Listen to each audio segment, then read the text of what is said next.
And we're going to start in Southern California, where a school superintendent says it's, no big deal that a 7th grader was caught playing with himself in school in front of his classmates. David, is this a no big deal or is it a deal? California superintendent defended a 7th grade boy allegedly caught masturbating in front of his classmates, insisting to shocked parents that this behavior was normal. So right there, Katie, first of all, the superintendent's name is Mark McLaughlin of the Conejo Valley Unified School District. And he admonished parents for bringing up the issue during a school board meeting last month. He disclosed that similar offenses occur at least once a year in their district, which he said normalized the incident. My 7th grade daughter, along with every other classmate, watched a boy in her class masturbate. I only know this because my daughter told me in the car when I picked her up, saying her friends said they were disturbed, traumatized, and scared. The principal reported the incident to the district office. I've heard not from any one of them. It does not take an expert to figure out what happens to a 13-year-old boy when he's staring at mostly naked girls wearing underwear to school and being exposed to concepts like oral and anal sex in 7th grade. They let children write the dress code. My daughter and that boy are victims of this board's approved content and curriculum, and I hold them each personally responsible for the social and emotional damage to these children. Yes, 13-year-old boy, she says, Katie, this is going down to middle school, it's going down to kindergarten. It's not just 7th graders.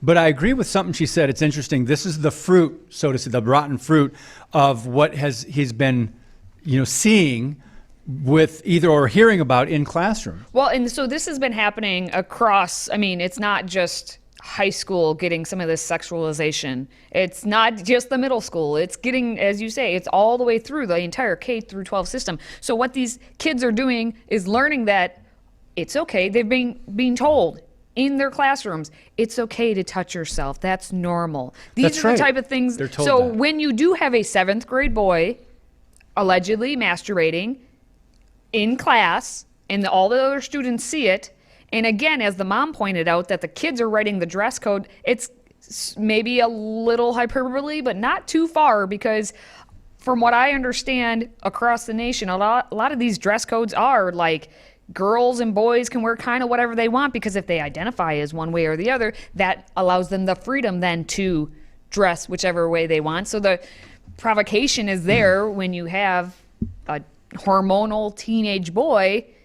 Mm-hmm. What he sees in front. Now, I'm not excusing what the boy did by any means, but I can understand then what is happening in at least the mind of this boy. But one thing I want to say is what the mom said about the social emotional learning or whatever it was. Social emotional abuse, I think she said. But I fight back against that mom a little bit, as I think we always do, when it's like, well, why is your kid in that school then? If pull the kid out of the school. Don't have your kid be subjected, your daughter be subjected to that. There are alternatives to that. So there's ways to do that. I'll take the angle. We have another video real quick, but I'll take the angle that the other students by 7th grade, they're probably applauding this, right? Now, that may have been a Christian mom. She was daughter? Her daughter was probably traumatized by that. You're probably like, what the heck is this kid doing? And so there's probably a fewer and fewer with that response. And by 7th grade, more and more are saying, they're probably giving the guy even more, keep going. So let's watch what the superintendent said.